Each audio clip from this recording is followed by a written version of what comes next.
150 laps with Miles the Monster standing between one of these drivers and a victory. Who will defeat the Beast and possibly punch their ticket into the playoffs? Find out tonight. I'm Eliza Bethel alongside Pete Ruzick. Pete, how you doing tonight? Eliza, like we were just talking about in pre-race, I have not been to Dover in so long. It's going to be great to watch all these SnB Xfinity drivers battle it out. 4 Miles, the Monster put on a great show for him. Hopefully he's not too hungry where he's reaching down and crunching on some cars, but somebody's got to tackle it. Somebody's got to get done. Somebody's got to grab those checkers. Could it be a first-time winner? Absolutely. I hope so. I'm ready to race. How are you? I'm doing great, and I am ready for tonight. I've heard from a few drivers that tonight's track here at Dover is a little tight. Some others say it's a little loose, so either way, Pete, coming out of these exits, that wall comes at you faster than you can ever imagine. So I think we're going to see a couple of guys really smack that wall coming out of the exits. Oh, yeah, absolutely. And with just about 30 guys out here on track, I was just looking at the way that these cars were coming off all those exits, to your point. And, yeah, they are wicked loose on exit. If you think about Dover, it is pretty much just a Bristol on steroids. And it's very much a roller coaster. You're going down into the hills, and then you're coming up out of the hill, which is going to go ahead and take the car a little off tilt. And that's where some of these guys have really been getting into trouble.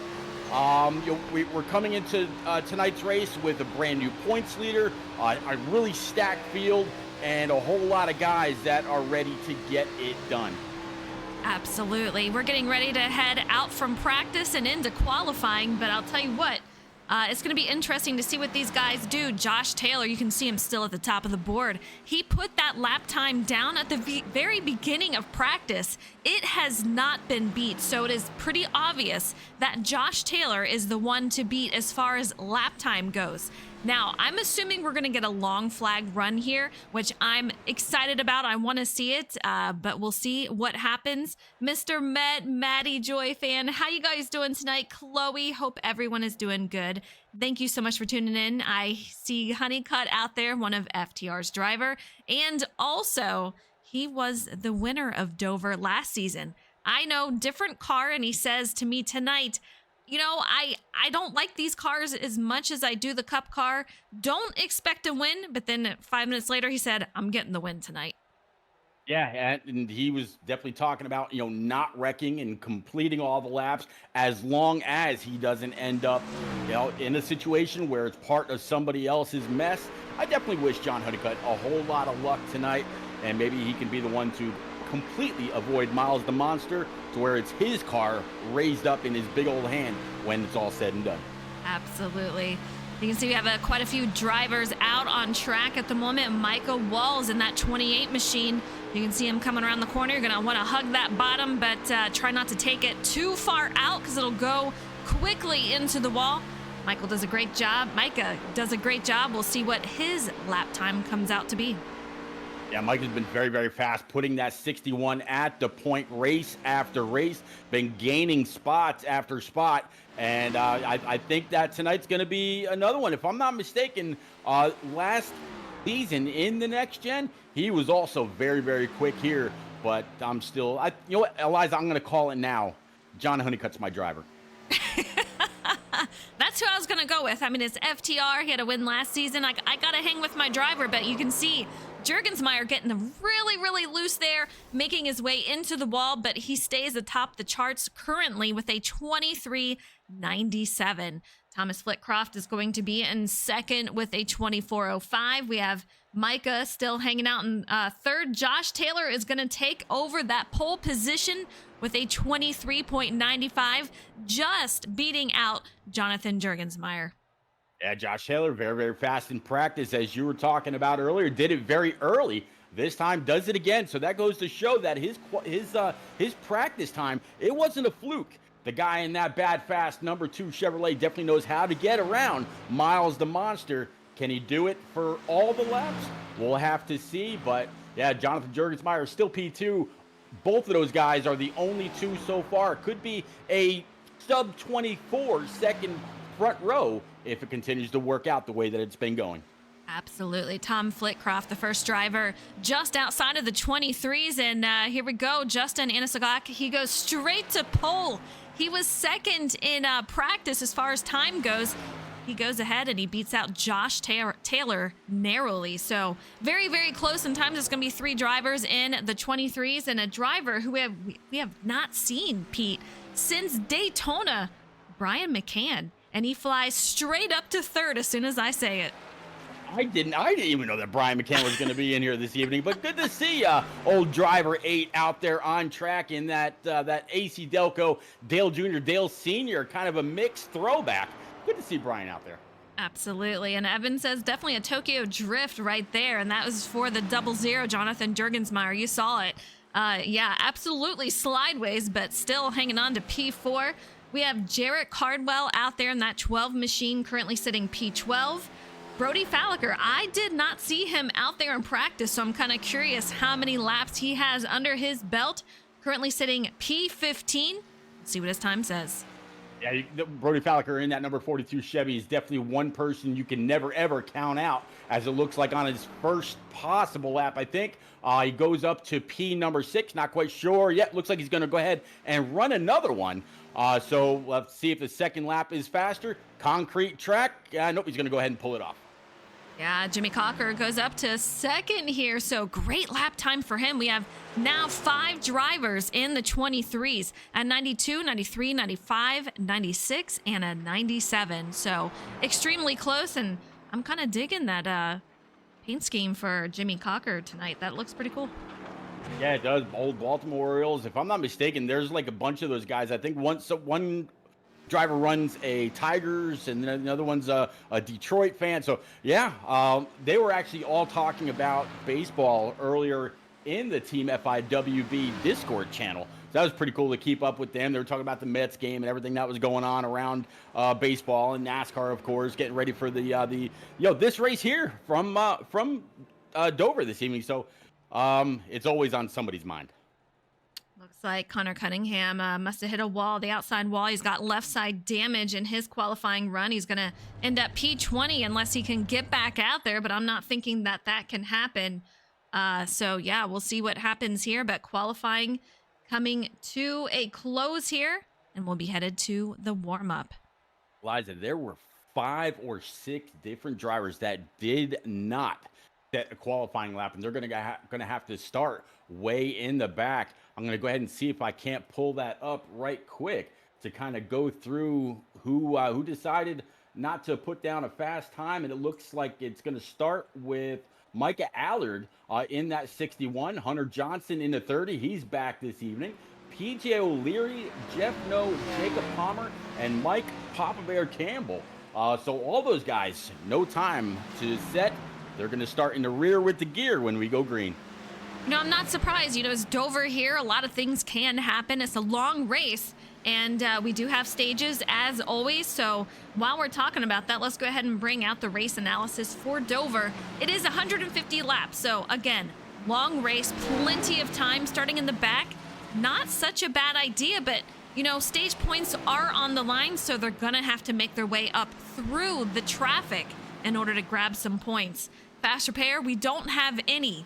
That will last throughout the entire season. You get any damage, you're gonna have to repair it on pit road.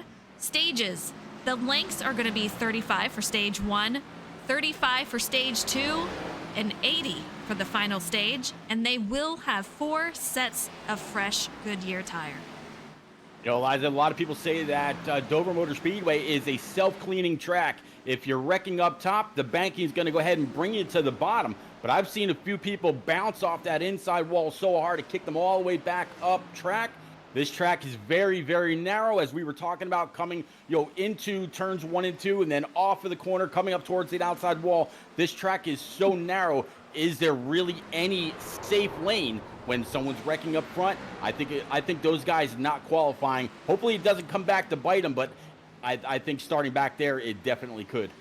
Yeah, we'll definitely see what happens with it. You're absolutely right. I mean, it could bite them later on, and to see how they try to make it up through traffic. We see Hunter Johnson. He is fastest in the warm-up currently, but it's not going to mean much. You see a lot of these drivers having issues or testing their limits. You're going to see a lot of that. These guys heading into the wall, seeing what they can get away with. So to see these guys wrecking in warm-up or practice, I wouldn't put too much into it.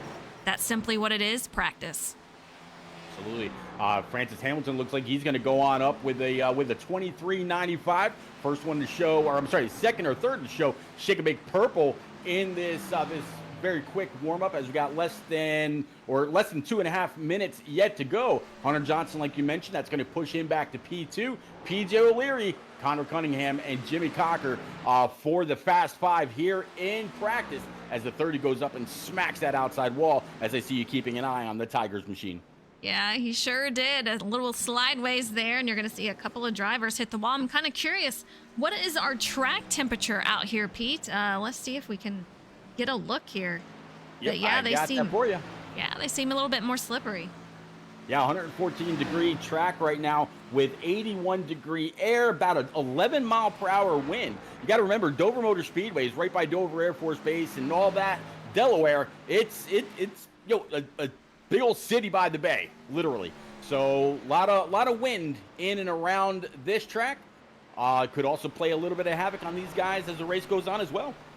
Yeah, 114-degree track temperature out here, so it is a little bit on the hotter side. We'll see how they fare with that, but I think it's going to be a fun race. Dover is always pretty wild, a lot of fun.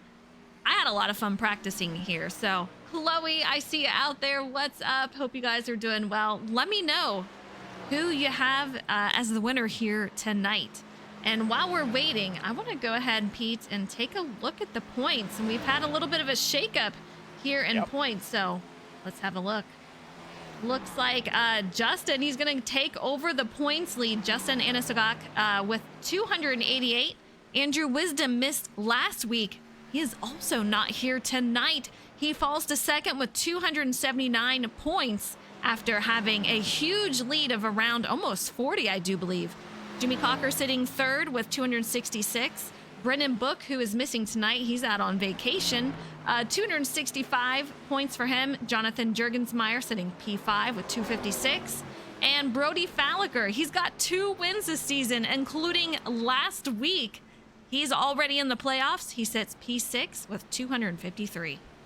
Yeah, Micah Allard in that number 61. He's 231 points with Francis Hamilton at 204, tied for P8 with Tom Flickroff, the old Tom Flitty with 197, and to round out the top 10 as we're getting ready to grid it up is the one and only Mr. Allen with 172. So there's a good 116 points separating first through 10th. But hey, when we get back to the playoffs, all that kind of levels out for at least the playoff drivers anyway, and it's almost like a fresh start minus their stage points. Absolutely. It's going to be a wild one as we get closer to the playoffs. But here we go. Here is the grid. Justin Anasagak is leading on pole position in that 4 machine. To his outside, he's going to have Jimmy Cocker in the 11 machine. In row 2, we're going to have Josh Taylor beside Brian McCann. Row 3 is going to be Jonathan Jurgensmeyer with Francis Hamilton. Row 4 is going to be Brody Falliker in the 42 car with Tom Flitcroft to his outside. And in row 5, we're going to have John Honeycutt with Forrest Smith to his outside. Michael Walls in that number 28 is going to go ahead and rock off P11 with Jarrett Cardwell in the 12, sitting 12th. Could that be a good omen for him? We'll have to see a little bit later on. Definitely been very, very fast since rejoining iRacing. Through P13, looks like going to be Luke Allen in the 7 with Andrew Sanford in the 37, P14. Row 8 looks like Philip Bridgman in the 9 with Jose Ruiz in that Team FTR number 23. Matt Gale out of the UK in that 67, sitting 17th with Joe Turley in the 97, 18th. 19th going to be Joe Berg in that number 93 and Connor Cunningham in the 3, P20. 21st is going to be Jordan McGraw in that 34 car with Jeremy Kramer to his outside. And 23rd, we have Micah, who is in that 61 car with Hunter Johnson on his outside. And in 25th, we have PJ O'Leary with Jeff No to his outside. 27th is Jacob Palmer and Mike Campbell in 28th. 29th, we have Chuck Cody, and last but certainly not least, Kevin Delator, P30. All right, Eliza, these guys coming around, getting ready to take that green. You said you got John Honeycutt. I'm gonna stick right there with you. We did it last week.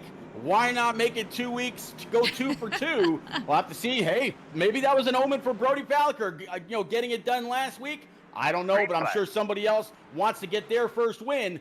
Let's go racing. Let's go racing. And you see Justin with a nice start. These guys just too wide all the way through on the start. Jimmy Cocker is going to try to take that low position.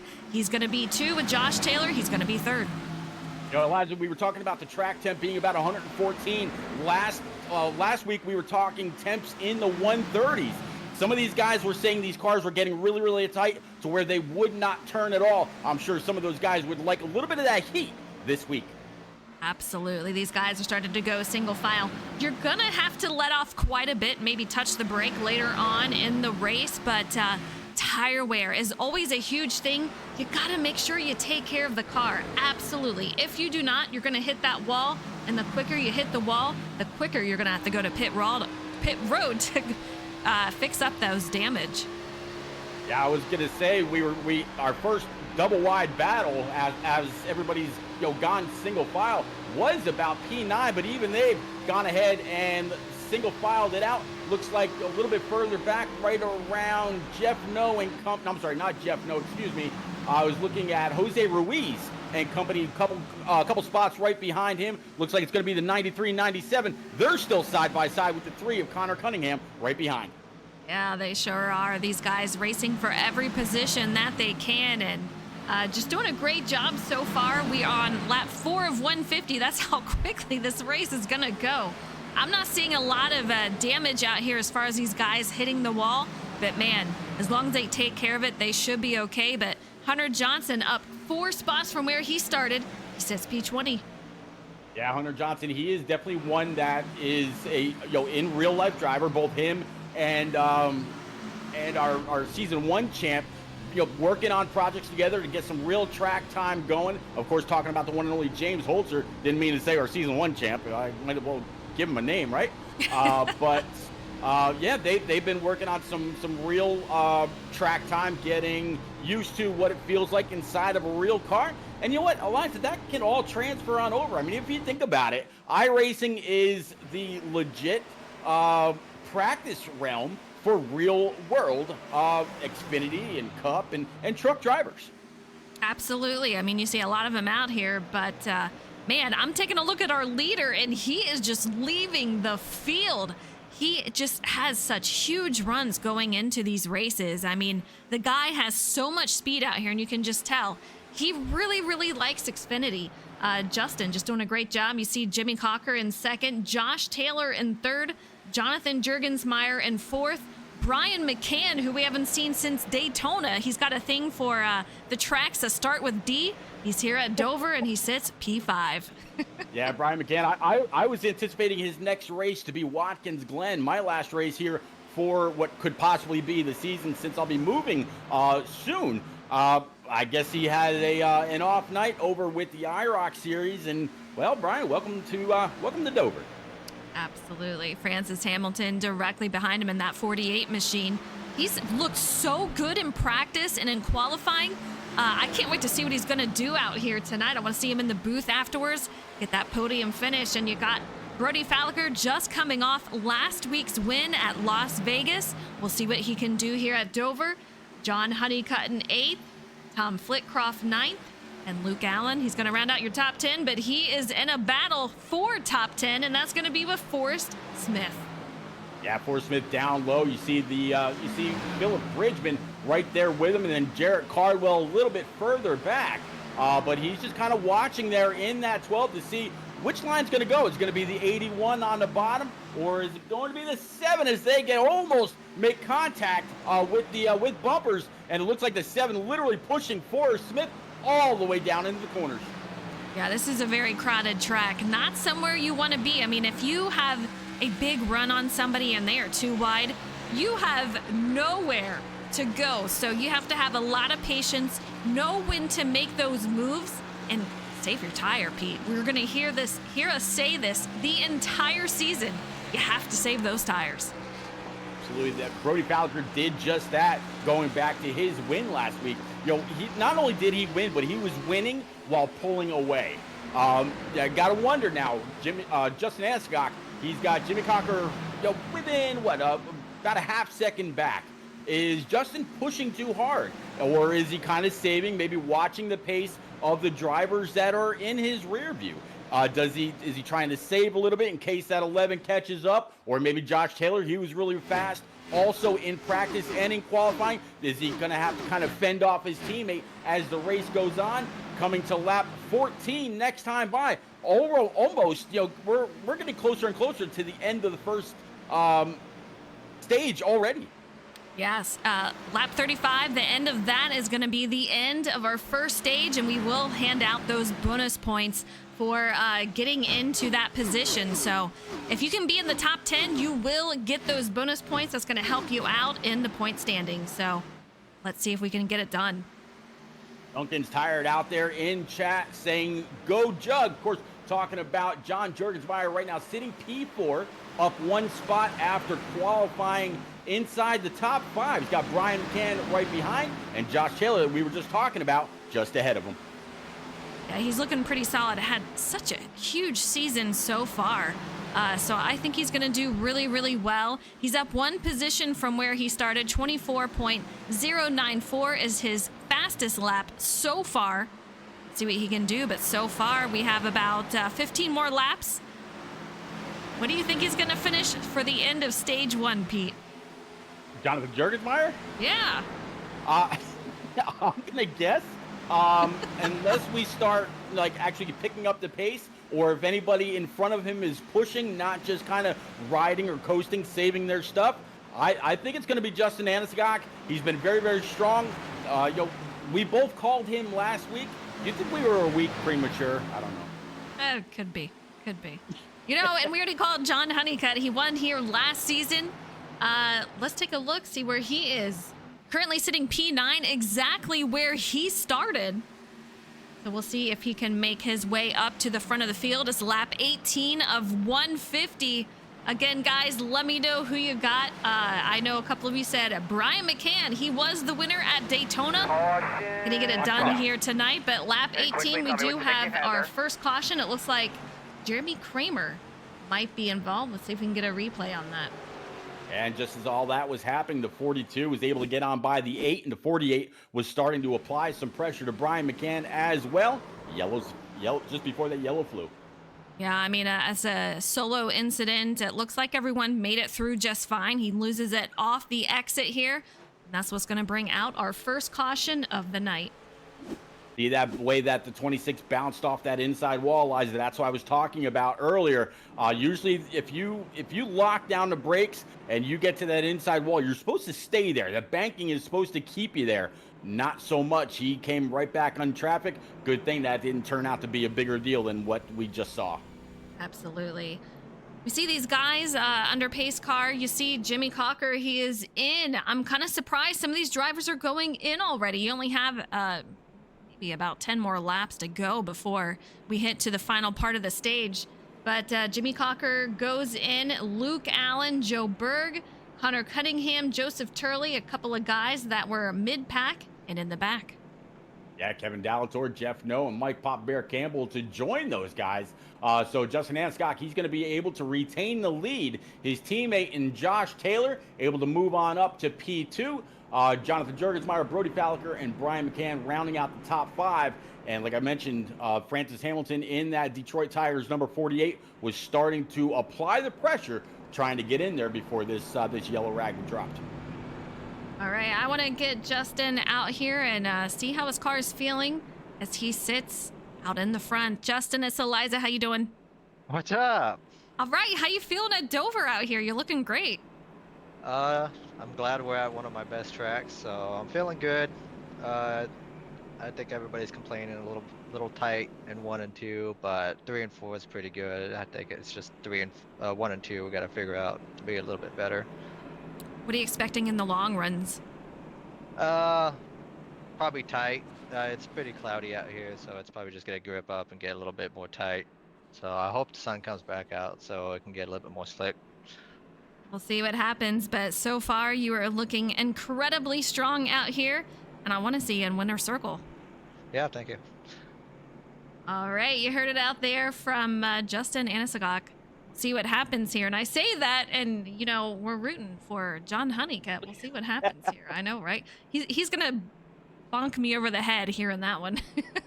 It's kind of interesting. To Justin's point, it really has gotten very cloudy out here on track. We talked about the track temp being about 114 when the race started. Just 21 laps to go, it's down to 104. So this cloud cover is definitely, tightening up the track. We might see, and I don't want to see it, but I think we might start to see some guys develop a push up and off the corner. Might have to put a little extra wheel in that. Those guys that came down for 4 brand new Eagle Feel Goods right here, they might be the smart ones, Eliza, to work their way through traffic while these other guys are having to tap the brakes in order to get the nose to set going into these corners. Yeah, it's always interesting to see how these drivers, drive amongst each other when some are on those fresher tires and some are on the older. I would think that a lot of the guys that did go in, they will make up some positions, but will we see drivers like Justin and Josh Taylor? Will they go backwards? It's going to be interesting. I mean, before they have to deal with anybody on new tires, those guys on new tires are going to have to work up inside the top 18. Everybody from 1st through 18th stayed out. So the guy that's going to have to really worry about those faster tires is going to be like Jacob Palmer, Jordan McGraw, Andrew Sanford, Jose Ruiz, and PJ O'Leary. So the guys up front, they're going to have to watch, maybe spinning the tires, while the guys in the back, they're going to be on full charge mode. Absolutely. And Doug, I see you out there. Thank you so much for your kind words earlier. I didn't say anything. I always get, jumbled up with all the action out here, but I do appreciate you. And he says, Honeycutt is up past his bedtime. Oh my gosh, you guys always give each other a hard time. Too funny. But we're getting ready to start back to green here, and it's going to be a short few laps before we hit to the end of stage 1 and hand out those bonus points. We'll see what they do, but Justin will lead us back to green. Yeah, I mean, he's got a lot of traffic behind him where those four brand new Eagle Feel Goods are going to have to come through. I think him, the Deuce, the 42, and the Green double O of flag. Jurgensmeyer are pretty safe, and actually looks like we are going back green. You're going back green, and off they go already. You see the flag being waved, and these guys are off and running. Justin in first, Josh Taylor. A lot of these guys already trying to go single file, and then you have from third on back, still too wide all the way through. Yeah, it looks like between the 48 and the 8, they were starting to battle just before that caution flew. And behind them, it's a smorgasbord, whether you're single file or double, all the way back through the end of this 30-car field. But right now, everybody's trying to catch that number 4 Red Bull machine. Take a look at this view. You can see just how much of a curve it is, that a sharp curve coming out of these corners. Very easy to snag a wall. And so far, they're looking all right. We have a 3 wide towards the rear of the field. And man, oh man, they go through it just fine. But, you know, some of these drivers were saying, oh, crap, let's hope we can make it through. And Jose Ruiz and looks like the 97 out there, 3 wide once again. That's gonna bring out a caution. We have drivers losing it. The 97, the 11 holds on to it. I think that's gonna be the end of stage 1, Pete.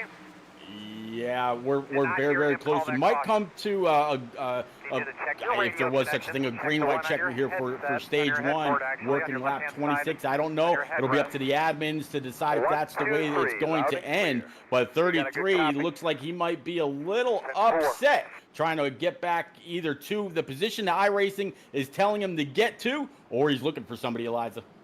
Now let's see if we can find out what exactly happened out here. We know that they were 3 wide. But we'll see if we can find out.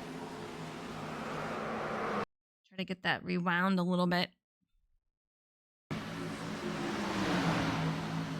Yeah, the 9 and the 93 make contact. The 9 tries to keep it up high. The 97 just nowhere to go. The 23 barely makes it out. Tough time there. Well, we mentioned earlier this track is very close quarters.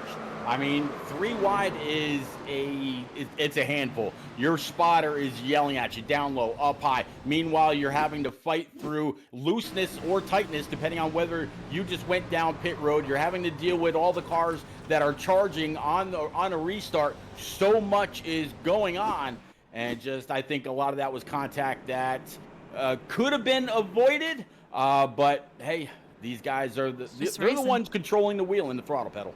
Absolutely. Evan says, what a crash, and Luke Allen with a fantastic save and miss there of what was going on in front of him. He had to veer left very quickly and does a great job of missing that whole ordeal. Yeah, I was talking about the cars that stayed out with that first caution, and I was watching the 2 of Josh Taylor as he went back green. His rear end was all kinds of back and forth trying to get that machine to hook up, and it took a little bit, but he was still able to stay right there in P2. How about the 42 though? Brody Falliker up 4 spots already to crack the top 3. Won last week. This guy is riding a wave of emotion, or we could just say a roller coaster of emotion, since we're here at Dover. Yeah, it's just so funny to see how these drivers do, you know, going from Cup Series over to Xfinity, and you can just tell what driver it really just lends to how they drive and what they can do out there. They do a fantastic job, and then others, they just do better with the Cup side. So it's really cool to see the differences and seeing other people, you know, getting a little light shed on them as they're out here towards the front. Yeah, absolutely, and it's been a great season so far. Got a few new winners. You know, talking about Brody Falliker. Yeah, it wasn't his first win. He corrected us on that. But Falliker, of course, Andrew Wisdom, Jurgensmeyer. I mean, so many people have gotten a great start on the season. And Eliza, we're nowhere near done yet. We still have a whole playoff season to go. But right now, these guys coming through turns 3 and 4, lights atop the pace car are out. That Red Bull machine getting ready to lay down that loud pedal. 2 on the inside. I think you might have a little bit of a hint as to when it's go time 42, and that double O stacked up right behind. Let's go. Yeah, these guys are super tight as they get started, but Josh Taylor, great start for him. I wonder if he had a little help by his teammate. We're going to have Justin out there leading. Meanwhile, Jonathan Jurgensmeyer, Josh Taylor going to go 2 wide. Brody Falliker behind, then Francis Hamilton. He's going to be 2 wide with Brian McCann. Yeah, Brian McCann, you see that 48 underneath. These guys have been right around each other for several laps now. Forrest Smith back there in that 81 machine. He's up 3 spots already. McCann plowing that outside line. Forrest Smith, a little bit of quick thinking, going down low. Tom Flickroft in that 8 bed machine right behind the 8 now. Yeah, that was a hard hit for Brian McCann there, but great save. He continues to go, but you know his car's not happy right now with that contact, and I see another car veer into the wall coming out of the exit. No caution just yet. We're on lap 30 of 150. This stage is not over yet, and let's find out who that was. It looks like to be Jacob Palmer. That brought out no caution. Yeah, able to save it though. We got the 30. Looked like he's gonna go around. He's gonna tag the 7 and others. Caution's gonna fly. Starting to see a little bit of carnage out here with these drivers coming out of the corner. And Jordan McGraw, I can tell you, a frustrated driver for this season, and he gets involved. He was already on pit road fixing the first damage from the first caution. Now he's out here with some more. Yeah, his Texas Tech, number 34, not too happy. I mean, I'm glad to see him out here still trying to gain points for anybody that may not have been able to press on if the motor, was damaged or whichever. But now there's all kinds of damage on the front end of that 34. Speaking of damage, speaking of damage, Luke Allen, a lot of damage on that rear. So he will have to try to get that repaired out here. But man, a lot of good racing. You see a lot of our leaders coming in. Pete, I'm going to say that our race control is going to call that for stage 1. Absolutely, yeah. Looks like Justin Anscott, Brody Falliker, John Jurgensmeyer, Josh Taylor, Francis Hamilton, Brian McCann, Forrest Smith, Tom Flickroft, John Honeycutt, and several more going down for their first bit of service for brand new Eagle Feel Goods. Top it off with that Sunoco Virtual E15 fuel. Come on back out. Meanwhile, Jimmy Cocker is going to go ahead and inherit the lead after he pitted back on lap 19 right along with Joe Berg and Joe Turley, who came in on 26. So Elijah's going to be a mixed bag. I got to wonder if these last 2 cautions maybe a little bit of having to do with fresher tires versus those on older ones. Absolutely. We're going to see a huge difference on that. But we'll find out. Jimmy Cocker out here going to lead us back to green. Let's see if we can see how many laps he was out here. It looks like 13 was from our first caution. Turley has actually gone in twice since then. So his final one is about a 6-lap run. Yeah, Joe Turley again in on lap 26. So he's actually got fresher tires than the top 2.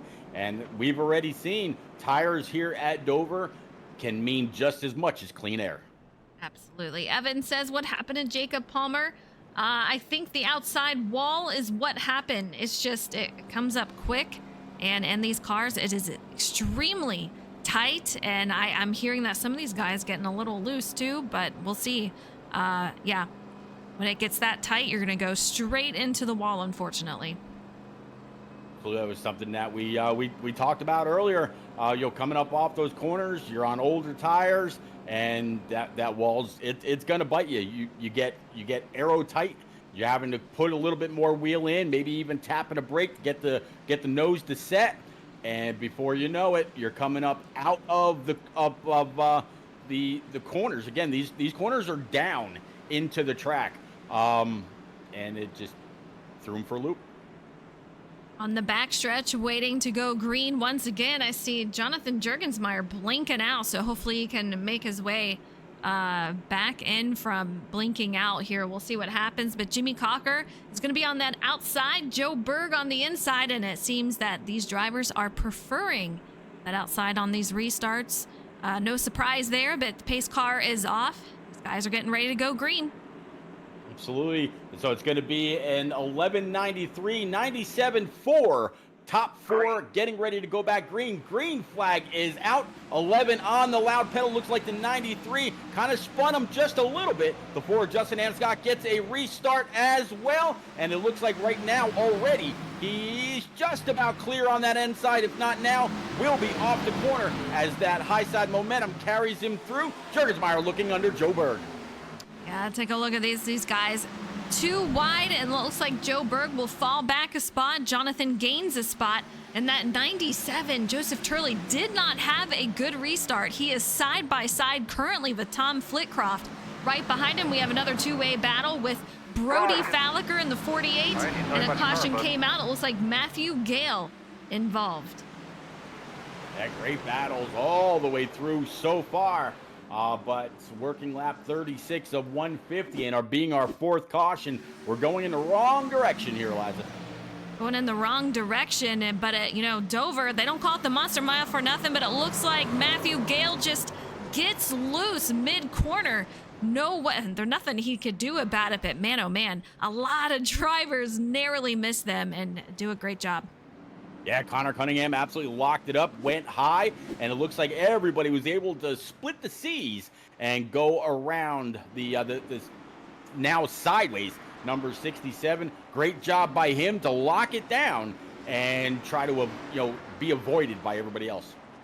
See Jordan McGraw out there back out on track. Still a little bit of damage on his 34 Texas Tech machine here, but out on track. We'll see what he can accomplish. Down 3 spots from where he started. Still a lot of racing left to be had. Looks like he's making his way on into pit lane. Yeah, it's kind of unfortunate. It looks like Joe Turley also deciding to go down pit road after staying up there with the top 3. Connor Cunningham and several others choosing to follow him down as well. It looks like Connor Cunningham, Luke Allen, Jordan McGraw, like you just mentioned, Jeff No, Jacob Palmer, and Kevin Dallator. But a few takers for pit lane, trying to fix up that damage or get some fresh tires, maybe some fuel. Who knows? But Jimmy Cocker will lead us back to green once again. Justin Anasagak out there in second. Jonathan Jurgensmeyer sitting P3 up 2 spots. Joe Berg gains 15 spots from where he started, and that will be the biggest mover so far tonight. You know, it's interesting. I pop into everybody's race channel before the races go green, wishing them luck, have fun, keep it clean and all that. And Joe Berg says, you know what, Pete? Ever since you said that I've been getting better, I have actually been getting better.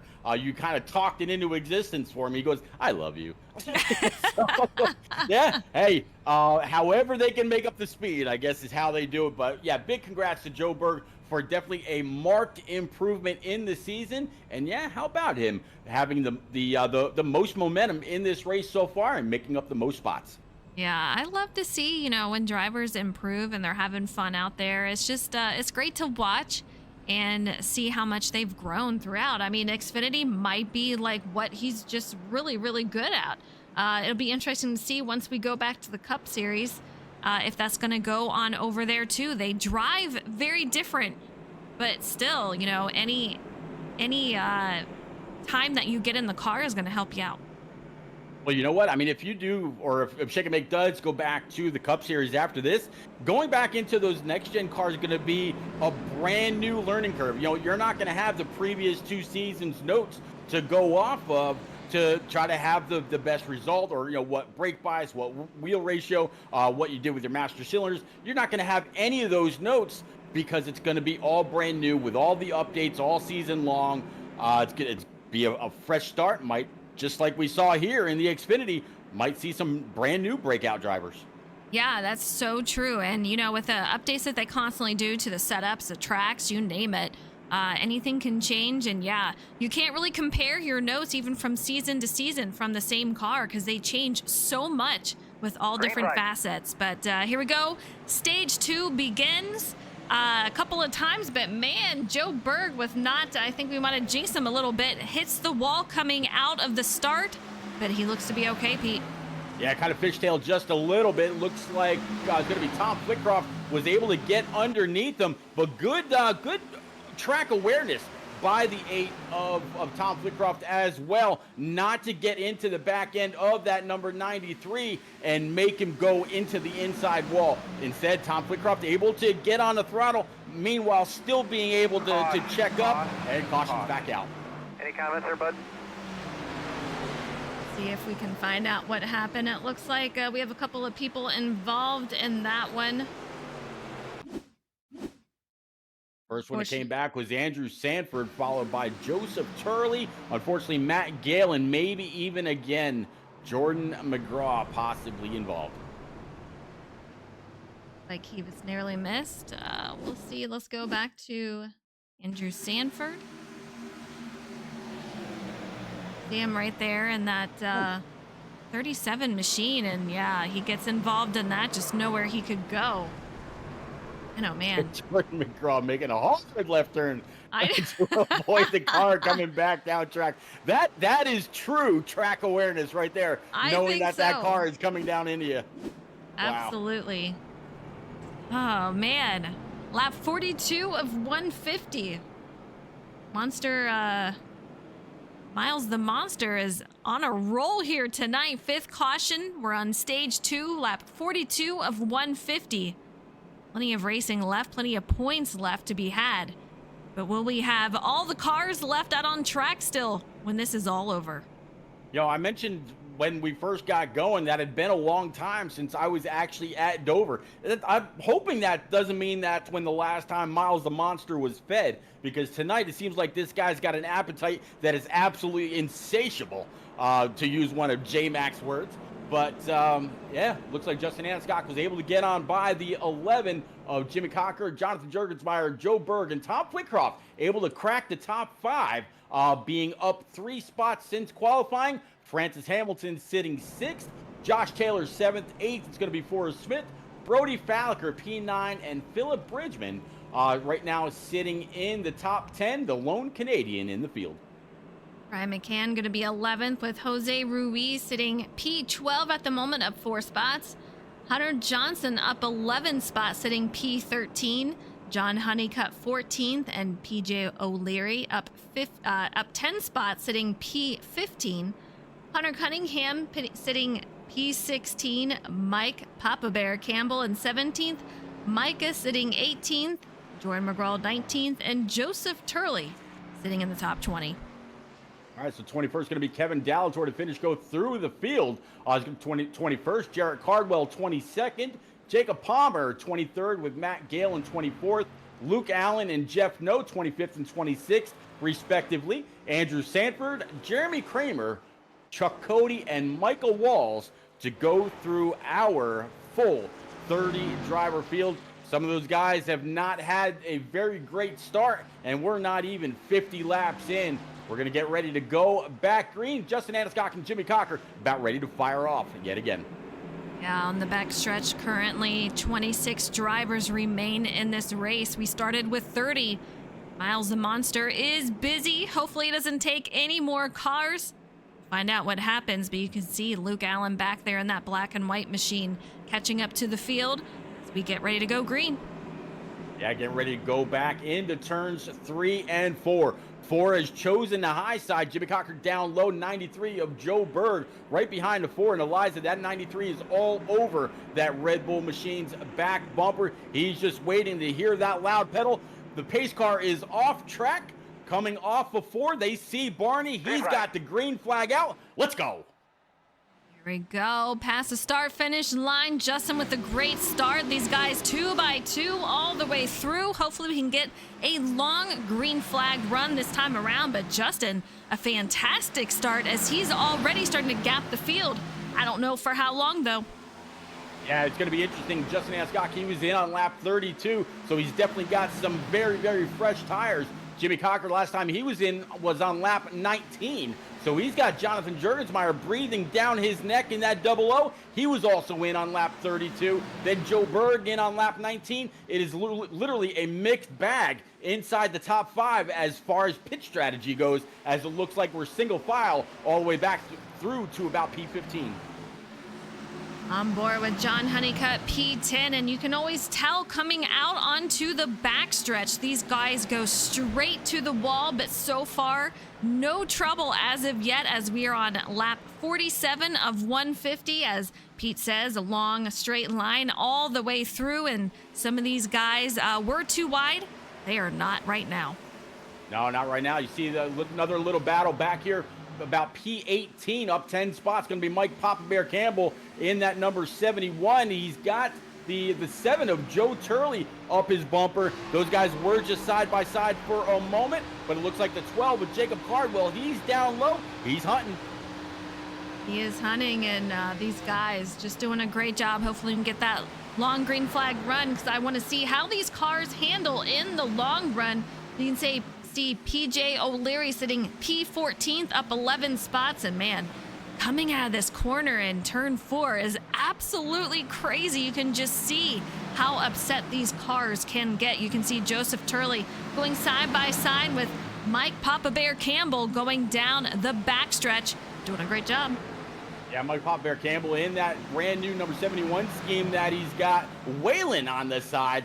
He kind of posted it out there in Discord not too long ago.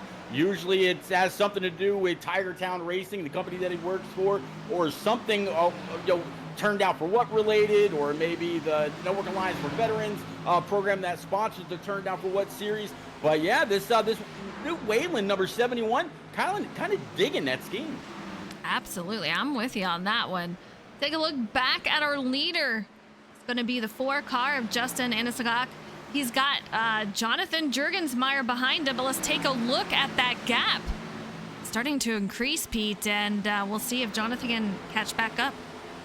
Yeah, Justin Anisagak has been able to pull to just about a 7/10 lead over Jurgensmeyer, but you watch Jurgensmeyer's time. It kind of dissipates coming off the corner, but it looks like the 4 is a little bit quicker going in, and just as I say that, looks like Double O is going to go ahead and prove me wrong, keeping right pace. I'm keeping the same pace with the 4, maybe even making up just a little bit of time. See how this fares, but they seem to be pretty even so far. Meanwhile, you got Jimmy Cocker sitting P3rd. Joe Berg directly behind and 4th, still up 15 spots, doing a great job out here. Josh Taylor sitting P5, and he was the fastest in practice. Had some great laps out there. Brody Falliker in 6th. Forrest Smith in 7th. He's had a couple of great runs and a couple of, races that he struggled in. But here at Dover, looking very solid. Another side-by-side battle between the 71 and the Deuce, back about P20. Jared Cardwell looking underneath the 71. Mike Papa Bear Campbell carrying momentum up and off the corner. The 12 is going to go ahead and throw it in. There's going to be a little bit of a slide job up and up. Nope, not going to need it. He's going to be able to carry the speed from the center up and take the spot away. I think these drivers are starting to get in the groove of things, and I don't want to jinx anything, so knock on some wood. But this is at the point where we've had a few laps, Pete. We need to start thinking long runs, save those tires, be easy on that throttle, and see what we can do. But that gap from our leader to Jonathan Jurgensmeyer is starting to increase, just under a second. Jimmy Cocker about a second, almost a second and a half behind our leader. Yeah, the last time we were talking about the gap between Anisagak and Jurgensmeyer, we were saying it's just about a half second. Well, he's now expanded that, as you said, to about 8/10, 9/10, and climbing. So that number 4 is still very, very fast. He's been able to keep that machine clean, even though he wasn't, he hasn't led the entire 50-plus laps. We've seen the 11 up there. We've obviously seen the 4 up there. We saw the Deuce up there. The 42, he's been hunting the lead at times as well. The 93 of Joe Berg's been up there. We've had a lot of different guys. Love the parity in the field tonight, Eliza. Getting closer and closer to the end of that second stage. I believe that's right around, 68 or 70, working lap 57. Yeah, it should be around 70. We'll see if we can make it there. It'll be very interesting. Then you'll see these guys come in for those tires, that fuel, see what they can do. Absolutely. Looking back a little bit, Joe Berg, he's got a hornet's nest behind him. You see the 81 of Forrest Smith. John Honeycutt right there, side by side right now, is going to be the 30 of Hunter Johnson with Brian McCann. And it looks like we're going to have a 4-way battle. Both cars, side by side. 81 getting a little little bit, or I'm sorry, the 50 of John Honeycutt got a little flirty with the 81's back bumper, but now he's got Brian McCann, who is outside. This is a very crowded track right now. Not a lot of wiggle room. You really have to trust your competitors and that they're not going to take you out, that they're not going to get super tight, wash up the track, and get into your door. So it's something that these drivers really have to rely on. But they're doing a great job. That battle between the 50 and the 8 is pretty close there. Yeah, I'm very, very surprised that Brian McCann is choosing to pinch the 50 of John Honeycutt down like that. John was one of those guys in practice that was talking about how tight the cars got as the run went on. It looks like the 50 is going to have no choice but to as the 30 tags that outside wall. Most everybody else able to keep it going. I think the 3 of Connor Cunningham also made some contact, but the 8 of Tom Flitcroft, the 50, and the 8 of Brian McCann going to be able to keep it going. Yeah, very interesting. I don't know if that had anything to do with John Honeycutt going right in front of him or whether he just simply got tight, but Hunter Johnson falls back just a little bit, and you know he's going to have some damage on that left front or right front. Francis Hamilton nails the wall coming out of that corner. These drivers are starting to feel that tire wear and the tightness. Working lap 62 of 150, less than 100 laps to go here from the Monster Mile. Keeping up with that 48 right behind Connor Cunningham, and behind him is going to be Philip Bridgman in that silver, looks like old Sterling Marlin throwback in that number 9, or maybe even a little bit further back or a little bit further ahead. Looks like an old Casey Kane number for Bill Elliott. Looking good out there. He's brought that paint scheme a couple of times. Gotta show it some love. Micah Allard directly behind him in that 61. You got PJ O'Leary switching spots with Jose Ruiz. These guys having a nice battle. This is going to be for P16 as they go too wide. Yeah, Jose Ruiz and PJ O'Leary, as you just said. Jordan McGraw right behind in that Texas Tech machine. It's good to see Jordan is still out here. You're looking at the front end of that machine. It's not too bad as the 33 kind of tags the wall just a little bit. All that happening in front of Jarrett Cardwell. Right now down 7 spots, sitting P19. Luke Allen, little ways back. All kinds of damage on that 7. That number's supposed to be lucky, but he's got 3 hungry wolves coming up his backside. Yeah, I don't see any lucky 7s out here tonight. He's got a lot of damage on that back, as you said. But we saw him hit that wall earlier and get super loose coming out of the exit. It's just going to be how it goes tonight. Josh, I want to give you a big thanks for the follow. Hope you're doing well and hope you're enjoying the race. But meanwhile, Justin out here just doing a great job. It looks like Jonathan has caught up a little bit, Pete. Yeah, he has. You got to wonder if the 4 Red Bull machine for Justin Anscock has really been pushing that machine, trying to get ahead, trying to maybe hope he can pick up the pace, get to that stage 2 green and white checkered flag. But yeah, Jurgensmeyer definitely closing that lead just a little bit. Last time we talked about it, he was about 8/10 give or take. Now under 4, so he's literally cut that time in half in the draft of the 4. But is that good news or bad news for the 00, knowing just how tight these cars have gotten over the long run? Jonathan Jurgensmeyer in that 00 just catching up, and it looks like, yeah, it might be saving the tire issue and a track issue. We know that this track was heated up quite a bit earlier. I'm not sure quite what it's at currently, but Hunter Johnson says, I'm out, bad track and weather. So he is a little unhappy about the situation here at Dover. Wyo, I see you out there. Hope you're having a great night. Well, we growed out about that.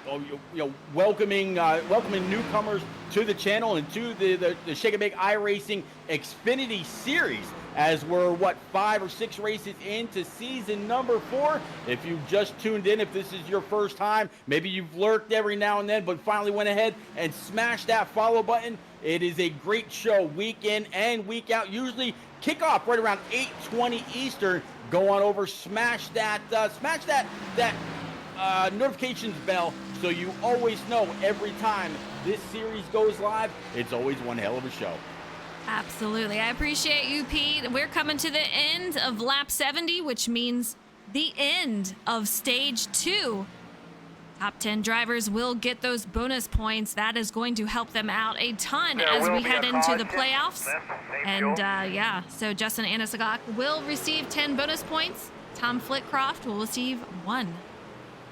Yeah, Jurgensmeyer, Falker, Taylor, Cocker, Berg, Smith, McCann, and Honeycutt all in that mix for some stage points as well. And from here on out, Eliza, it's all green flag. And I had a very, very good green flag vibe going on with this race since that last caution. A lot of people really minding their P's and Q's. Some, they tagged that outside wall, but everybody, practicing some great track awareness, and we were able to keep it green. Joe Berg, most spots gained tonight, sitting 13 spots up from where he started. Currently P6. Yeah, I'm with you. I love the long green flag run, and I will tell you, we do have race control out there. Really appreciate them doing all that they do. It definitely helps keep drivers on their toes, and when things escalate with, incidents out on track, these drivers, if they are deemed at fault for an incident, they will get penalized for that. You get 3 penalties in one race, and you're sitting out. So, you really have to make sure that you are making the moves that aren't going to put you or your competitors at risk. Eliza, starting off in ending stage 2, starting off stage 3. It looks like this is going to be the great equalizer. Everybody that was on the lead lap has come down pit road for a set of tires, fill up that fuel, and get on back out. The 4 of Justin Ascock led them all the way in, and it looks like it's going to be the 4 to lead him out. Jurgensmeyer is going to be P2, and how about that? Brody Falliker bringing up P number 3 with several others. So, man, how about this all, huh? Yeah, a little bit of a change up here. Brody with a great pit stop there. Let's see if we can bring him out here to the booth and see how he's running right after his win at Las Vegas. All right, Brody, it's Eliza. How you doing out there? Doing all right. Sorry to take you from your teammates, but man, you've had a heck of a run tonight. You're currently sitting P3, and you're just coming off of a win from last week. How you feeling out there so far? Car feels comfortable. I was wondering, how well I was going to be able to perform. I had no time to practice, barely made it. Car feels good. I feel like I have a really good long run car. Takes about 10, 15 laps to really come in. But, and I feel like plagued by track position. So if I can just keep track position, I should be fine. Yeah, track position is huge here at Dover, but we'll see if you can go back to back here from last week's win at Las Vegas and then tonight here at Dover. I wish you a ton of luck. Thank you. All right, you heard it from Brody Falliker out there. He's got 2 wins so far here, Pete, in this season. We'll see if we can't make it 3.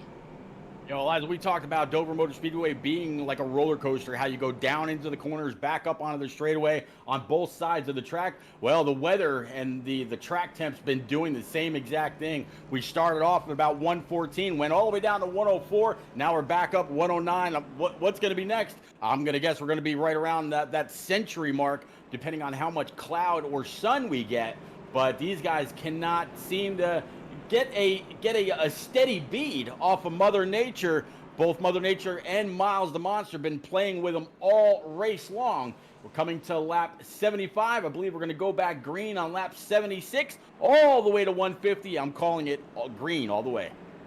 That would be nice. I love your thinking. Let's get it done. But yeah, I feel like this weather has been back and forth. And for those viewers that don't maybe know, the higher the track temperature, the looser the conditions are for those tires. You don't have as much grip. You're going to slide around a lot more.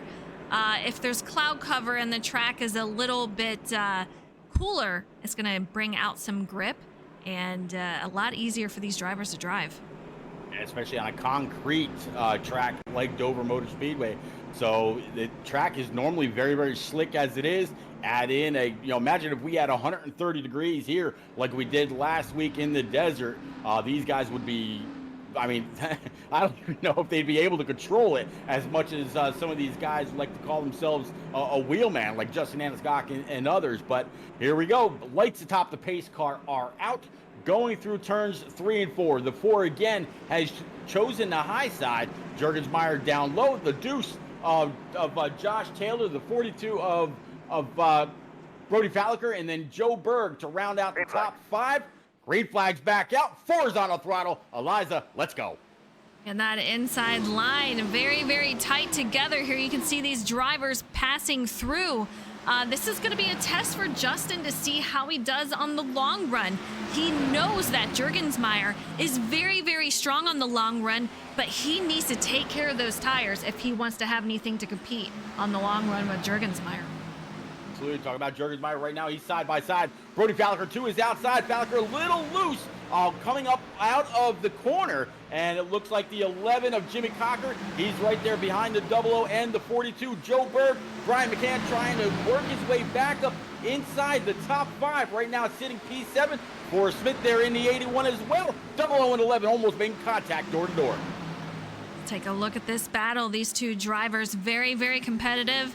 Man, you can see the 00 just getting very loose coming out of that corner. Does a great job of holding on to it, but it just goes to show how tough this track is. They don't call it Miles the Monster for nothing. No, not at all. 1 mile of a concrete canyon. Very, very banked. Almost like they used to call this place a big old soup bowl, because when it rains and it pours, this place floods like crazy. But no weather as far as water goes here, as the 42 Deuce and the 11 with the 00 of Jurgensmeyer now all single file. 42 hunting that lead for the first time, Eliza. Here he goes right behind Brody Falliker, just right on the tail of Justin Anisgok. And man, oh man, this is going to be extremely close. He's going to try to plan that move when he's going to try to go down low. I don't know that he's going to try to take it up high to make the pass here at Dover. We'll find out what he does.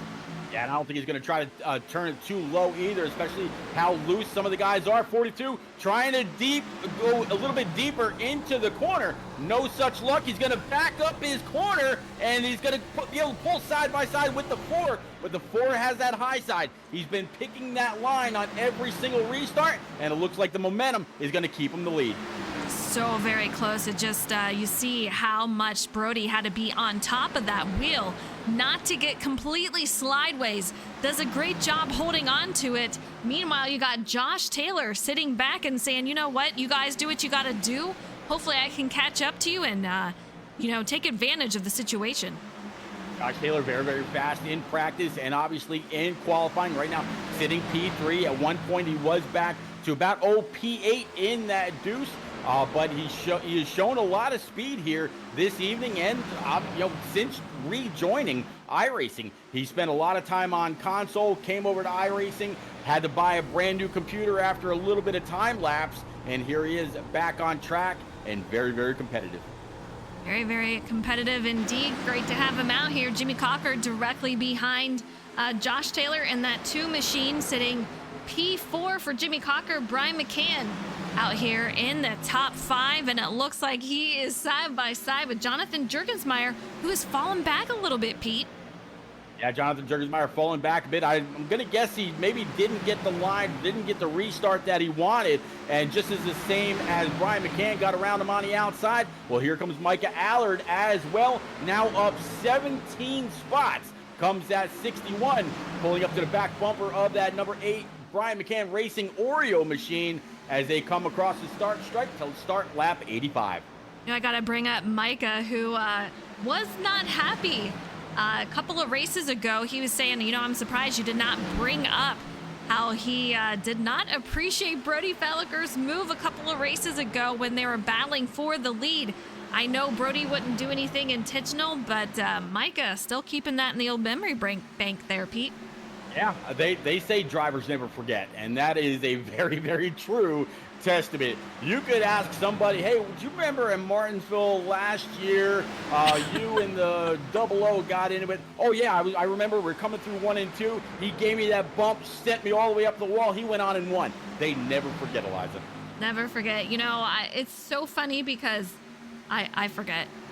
I do not remember. And it's so funny to hear these drivers say, you know, back like 4 years ago, you wrecked me on the final race. And I'm just like, how do you remember that far back? But yeah, and these races, there's just so much on the line. You remember. When it burns, and it burns deep. Absolutely. Top 5, top 8 right now, all single file. 42 is yet to be able to find the line to get around the 4 of Justin Aniscock. Josh Taylor still riding right there in P3 since the 42's gotten around him. Doesn't look like the 11 of Jimmy Cocker has been able to mount too much of a challenge just yet. You also got the 8 of Brian McCann sitting there in P5 after starting P4. He's starting to get back into the area where he qualified. Can he make up spots from there? We'll have to see. But I don't think the 17 spots that Micah Allard is up right now is where it's going to end for him. That man only knows one speed, and that's full force. I agree. These guys are just moving. Single file line so far, but Brody Falliker definitely putting the pressure on Justin Aniscock right now. You can see him making a couple of bumps, trying to get him a little loose perhaps, or just testing him and saying, you know, maybe you just let me on by. Justin says, not so fast.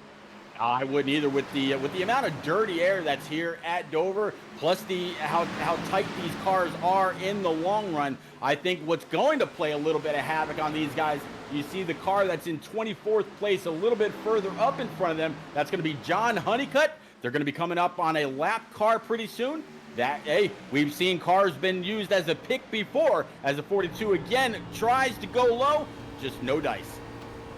No dice right there, and we're on board Justin Aniscock as he is on the backstretch here at Dover. And as Pete said, he's got a lap car up ahead, and that is going to be John Honeycutt. We'll see how he makes it through. Will he use it to his advantage?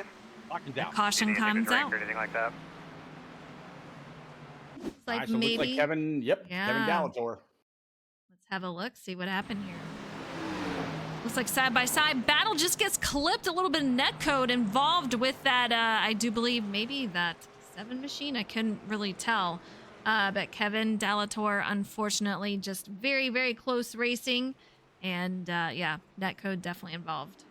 Yeah, Jeff No able to swerve a bit, missed the 92. Chloe wants to know, says, did he just say dirty air? Yep, I sure did, Chloe. Whenever one car is in front of another, the wake that the car lets off behind is what's known as dirty air. Clean air is what the 4 had all over the nose of his Supra. That's why his car was handling so much better than the 42, and the 42 couldn't get a clean run around him because he's having to put a little bit of extra wheel into that machine just to keep up with the 4 because of that dirty air. Looks like we have about a little over 13 cars perhaps that have gone into pit lane for fresh tires and some fuel out there. So we have just over 55 laps. So these guys, I'm kind of wondering, Pete, will they be able to make it to the end, or are they counting on another caution out here? But Micah will be leading the field. Forrest Smith will be out in second. Connor Cunningham third. We have Joseph Turley fourth, and Matthew Gale going to be in the top 5. Yeah, Luke Allen's going to be 6th. 7th is going to be Kevin Dallator. Justin Aniscock was able to hold serve over Brody Falliker, the previous leaders. Jimmy Cocker is going to come out P number 10. Josh Taylor, looks like Justin Aniscock, is he having to go back in? Or yeah, did he get a penalty? He's dropping back. He is dropping back some. I'm thinking he might have gotten a penalty, Pete, or I would say he's got a penalty. He's got to drop to the back. Really unfortunate to see there. That is definitely going to hurt him in the long run. Well, you've heard of the test of man and machine in the past. It's going to be interesting to see what Justin Aniscock in this Red Bull team is able to do, as he's going to have to try to charge his way back through the field. But Eliza, something I'm very, very interested in. The top, what do we have here? Top 6 have all been out since lap 72, since the stage break. Everybody behind them came in on 92. So it's not like you had an 18-car pack of field, or an 18-car pack of cars, rather, like we saw earlier in the race, where those faster cars were going to have to whittle their way through traffic in order to get back up to the leaders. No, there's only 6 of them. Those guys that just came in, they're going to make easy work of these guys that stayed out. I think 61 though, he's got a fast car. I think he stayed out. He got a point for leading a lap. It counts for later on. Yeah, let's see what he has to say. Micah, Eliza in the booth. How you doing out there? I'm doing good. How are you guys doing? Good. We're getting ready to go back to green shortly, but you found yourself up in the lead, up 22 spots from where you started. How you feeling? We'll see how it goes here. I think we're gonna run about 10 laps or so and get another caution. So I'll take tires then. I got 2 sets left. Feeling hopeful. I'm having a throttle issue. That's why I missed the start. So I don't have full throw in the throttle pedals. So it's pretty touchy here. So, you know, there's a big question mark. I'm trying to stay optimistic. We'll see how it goes. Just trying to get some points. Absolutely. Well, I hope you have some good racing moving forward and have a ton of luck out there. Thank you. Appreciate it. All right, you heard it from Micah right there. Is going to lead the field, but having some technical difficulties. Not what you want to hear, not what you want to see as you're going back to green, but we'll see how he fares in the remainder of the race, Pete. Yo, Eliza, that's absolutely classic NASCAR. I mean, you see, guys that maybe never have a chance to win a race. Smaller manufacturer, less help, whatever the case may be. You see them every now and then pulling a little bit of a different strategy in order to gain some points. Well, Micah Allard, a great driver. He's usually has a very, very fast car. Doesn't have it this evening, so he stayed out. As we go back green, he's gained a point for leading a lap. Let's go. Man, a really bad start for that high side, and they are still struggling out there trying to catch up and trying not to wreck into each other. Just huge implications. 4 wide, midfield 3 wide, and I don't know if they're going to make it through that, Pete. It looks like just complete chaos on this restart. Absolutely, they are 3 by 3, 2 rows deep. It looks like the 23, the 7, and maybe the 97 there. Brian McCann also trying to fight up the outside. Looks like that was going to be 8, way up into the wall after making some contact with the 7. He's able to save it. We stay green. Yeah, not a lot of track to give here, and so when something happens and possibly you don't know that you're 3 wide at the moment, that can be absolutely disastrous. But let's go ahead and try to take a look up through the field. That all started at the front, and that was with the 81 not getting a good start. It's for Smith, and he is currently sitting P5, so a great rebound from that restart. How about Brody Falliker in that number 42 up to P3, up 4 spots, going shake and bake purple, posting the fastest lap of the evening with a 23.86. I think it might be about his time, Eliza. He always shows up. I mean, he's been getting closer and closer to the front, but he always shows his full hand in the last stage. Well, here we are. Absolutely. You can start to see these guys who had just went in. They're making their way through the field. As Pete said, Brody Falliker, P2, Josh Taylor, he's sitting P3, Connor Cunningham, 4th, up 16 spots. But Evan says dirty air is not your friend if you are battling for any position. Truer words have never been spoken. If you are behind someone with that dirty air, it is not fun. But new leader, Brody Falliker.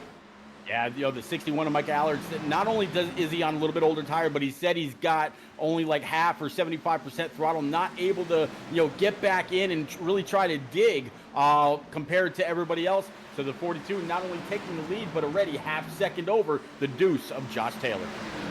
Take a look behind us. We have a little bit of a battle. They were 2 wide, but man, going back here, let's take a look. 2 wide, a couple of cars deep here. You see Jordan McGraw. He's leading out this pack here. These guys were 2 wide. The 4, the 97, Justin Inosagak trying to make his way through the field. Not having a fun time. It is a crowded track. Nowhere to go.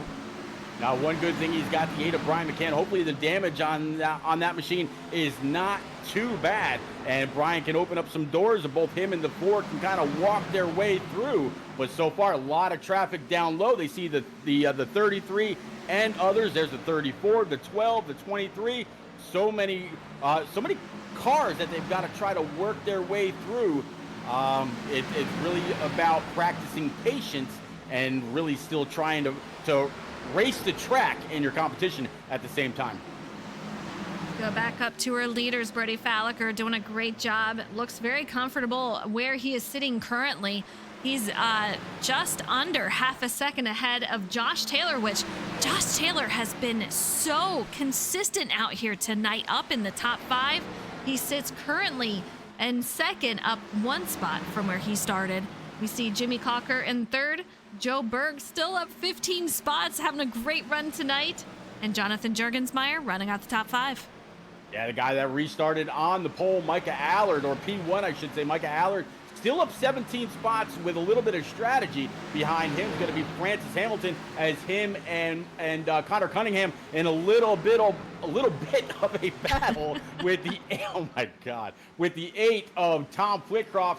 Tom started in 8th, right where he runs. Connor Cunningham behind him, and to round out the top 10, the 23 Team FTR driver, that Columbia looks like Toyota for Jose Ruiz. Yeah, you can see these guys. You know what? Going back to Connor Cunningham, he's always bringing out a new paint scheme. I love it. Something fresh, something new every race that we've seen. It's usually a throwback, Pete, and here's another one. But man, looking solid out there. Jarrett Cardwell in 11th. Jory McGraw 12th, having a nice rebound from those incidents earlier on, and he's currently side by side with the 33 of PJ O'Leary. That's going to be for P12. Yeah, something fresh, something new. Next time he's got to go with something borrowed, something blue. Right, Eliza? Very nice. Little bit, hey, how about that? Hey, I'll be here all week. Anyhow, but yeah, behind him, the 34 and the 8 of Brian McCann. I know on the scoring pylon it says the 6. This paint scheme, I believe, has that 8 stamped on it. It's actually the scheme that he runs in another series created by Byron Jones, who's a veteran of the Turn Down for What series, as well as Shake and Bake and many others. Great at making paint schemes. Got the 4. Wow, Justin Anscock really all over the back end of that 8. Did not know if he was going to clear him or not coming up off the hill. Yeah, making me a little nervous there, but man, oh man, a lot of action. Just take a look at how crowded this is. Brian with some damage on that right rear of his machine, but still off and running. Take a look though, 4, 5, 6, 7 cars just in this tiny little spot, going for every position that they can. Anything can happen, and Chloe says it was lap 106 of 150. We're almost done racing. It's lap 110 now, and we're almost done racing, and yet we still have a little bit to go. Absolutely, they are 2 and 3 wide. The 8 of Brian McCann, the 4 is still right behind him. Micah Allard continues to drop on those older tires and that failing throttle pedal. 8, and now the 4 and the 61 now side by side. The 33 and the 8 side by side. Jose Ruiz leading him along. Yeah, Micah started first on that restart. He has now fallen to P15. You can see some of these drivers hitting that outside wall out of turn 2. It is a difficult corner. I'm telling you, that wall comes up very quickly, and a lot of these drivers are finding out. Josh Taylor, though, he has made his way to the lead, Pete. Yeah, while we were going over and over with that hornet's nest, definitely due their attention and everything that was going on back there. The deuce of Josh Taylor was able to take the lead, passing the 42, but that 42, I don't know if he gave it to him or something happened, because he is still all over the back end of Josh Taylor. Now, Josh, he might have gotten some words of encouragement, or may still be hearing some words from Justin Anscock, because he had to fend off this driver of the 42 not too long ago. Is he going to try the same thing, maybe back up the corner? What's he got to do? But the 2 is running a lower line than where the 4 was earlier. That's going to cost him exit speed up and off, and here we are, side by side for the lead. Side by side for the lead, and we're on 21 lap run here. 53 is the highest that I've seen as far as on these tires. I'm kind of curious how they're feeling right here, and you can see they must be feeling okay, because they are battling for the lead, and they are cutting it close with each other. The 42 coming off. The 2 hits the wall. He's going to fall back. Jimmy Cocker going to take advantage of the situation. He moves up P2.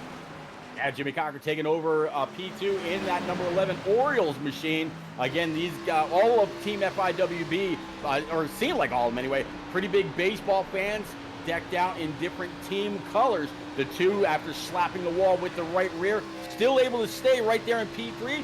Great track awareness, great hands by the 11 of Jimmy Cocker to get on by instead of being collected. Top three all still staying pretty close. Let's go on board with Josh Taylor, see how he's driving. You can see him heading into this corner right here. Still holding in line with the drivers ahead of him. You know there's a little bit of dirty air. I want to see if he's going to be effective, but Jimmy Cocker almost gets into the wall, holds on to it, but Josh Taylor seems to be okay, Pete. Yeah, the arcs into these corners are so sensitive. You really want to try to get as much as you can, and sometimes people get a little bit too much, kind of tag that outside wall just a little bit with the right front, and you'll get that big deep dive into the corners and carry as much momentum and speed off the corner as possible.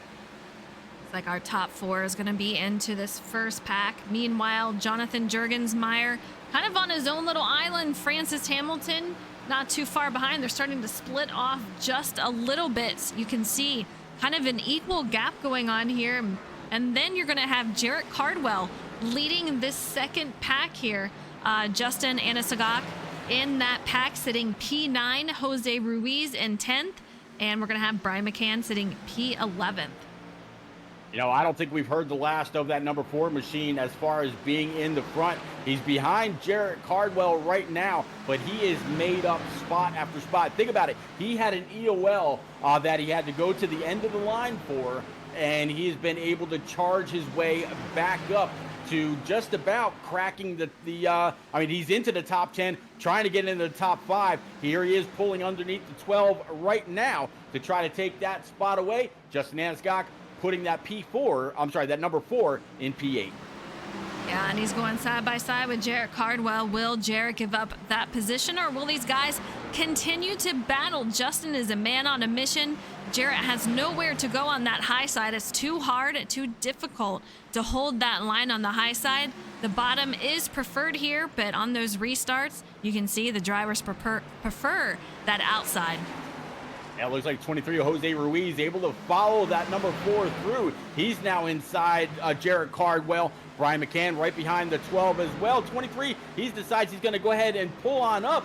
That put all kinds of dirty air on the nose of that 8, and you saw just how he shot up into that second groove. Nothing he could do about it coming up and off the corner. You just saw the back end kind of stick out a little bit. That's because he's having to put all that extra wheel into it to get it to not go towards that outside wall.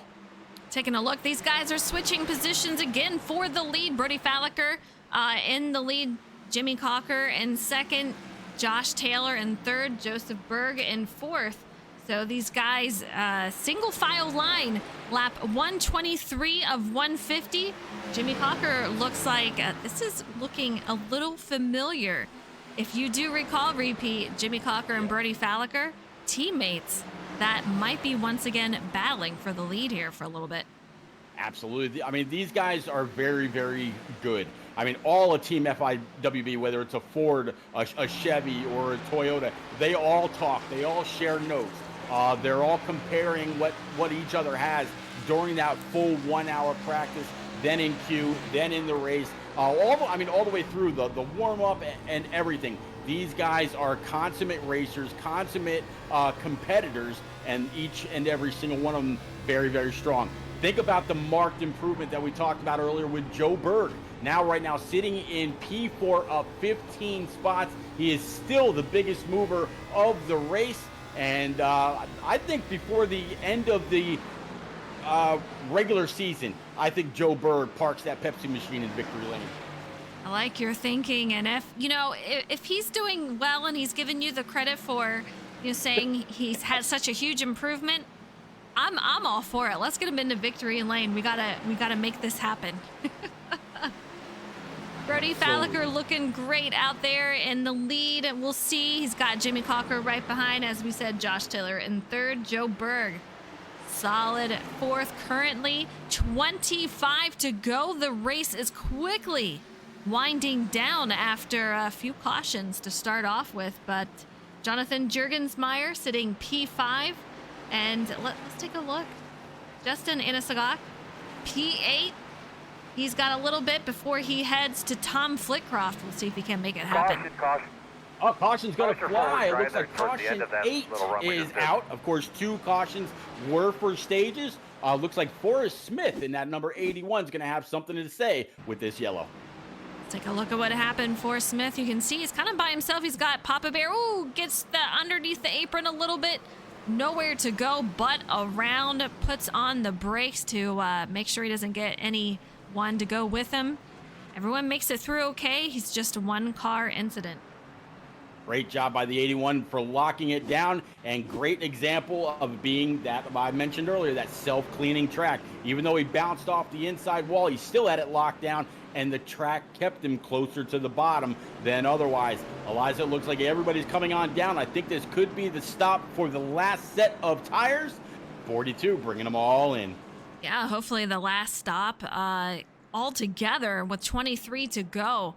I mean, if you take tires now, you obviously could go to the finish, so let's hope we go green all the way home. Yeah, I hope so. It's interesting watching the top 5, top 6 before. Brody Falliker leading. He was up 6 spots. Jimmy Cocker and Josh Taylor both in the same spots they started in. Francis Hamilton and Tom Flitcroft, they were still in the same spots that they qualified in, I meant. So some guys showing that their practice speed, their Q run, as well as their race really was because these guys are, they either love Dover, they like it, or they tolerate it, whatever the case may be. But either way, they've been very, very fast here at the Monster Mile to show that they carry speed here for a good reason. 3 wide coming out of pit lane, and Brody Falliker is going to take that lead coming out. Jimmy Cocker in second, and Brian McCann gains several spots heading up to P3, so great move on strategy for him. Let's hope it plays out in his direction. Joe Berg going to come out in 4th, Josh Taylor 5th. He loses a few spots, and Jonathan Jurgensmeyer P6. I think that number 8 Oreo machine for Brian McCann with a 10.63 pit stop time. I'm going to guess it's right, maybe a tad of fuel, or maybe wanting to keep that thing as light as possible and get up, get going, and try to get gone. But he still has quite a bit of damage on that right rear. I mean, a lot of people say this place races like a short track. Again, like a Bristol on steroids. Does Brian have what it takes to try to get on up there? Or will Joe Berg in that number 93, will he make it up 16 spots in a hurry? Yeah, we'll see how much that affects him in the long run, but that damage, as you said, if it races like Bristol, then I'm not sure that damage in the rear is going to affect him too much. I mean, you can have some damage at Bristol and some short tracks and be just fine. We'll see what happens to Brian, but so far, I haven't seen it affect him too terribly much. No, not at all. He was following the 4 of Justin Anscock through quite a bit. Speaking of Justin Anscock, he came into the pits P8. He's out in P9. But hey, guess what? 4 brand new Eagle Feel Goods. That guy's been bad fast on the short run and the long run. With coming back with 19 laps to go, give or take. Actually, it should be 19 laps to go. I think he's going to be on full send all the way around this 1 mile track. Chloe says that's a lot of cars that they are bringing in. Yeah, once you have a caution like this and there's only so many laps left to go, you want to make sure that you put yourself in the best position possible. You don't want to be out on track on old tire and, coming with just 20 to go while you have guys behind you on fresh tires. You're going to get swallowed up pretty quickly. You got to come in. All right, so Team FIWB teammates on the front row for the restart. Lights atop the pace car are out. Joe Berg on that high side. That high side momentum may carry him through. He's got Jurgensmeyer right behind. But how about Tom Flitcroft having one great race? Started 8th, still continues to be in 8th. Justin Anscock 9th. Jose Ruiz, P number 10. Lights on the pace car are out. Eliza down the backstretch. Will this be the last green race period, or do you think we got 1 or 2 more yellows in stock? It's gonna be interesting to see how this plays out. I'm hoping we don't. We'll see and find out what happens. But man, been a great race so far, especially in this final stage. I want to see it go green. Let's try to make it happen. I'm sure the 42, how fast he's been on the long run.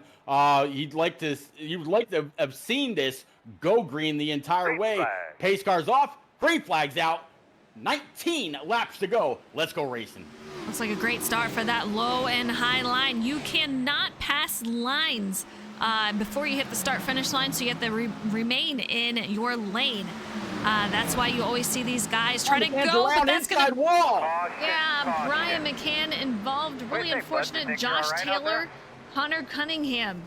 See if we can get a replay on what exactly happened out here.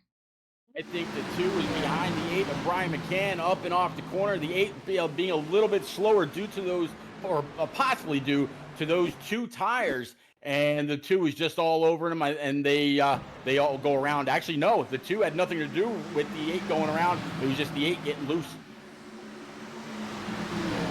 Yeah, very odd because he kind of catches a little bit. I wonder if maybe some net code was involved. On board with Josh Taylor, see if we can't get a look. But man, very, very close. It could be just in fact that he did get loose.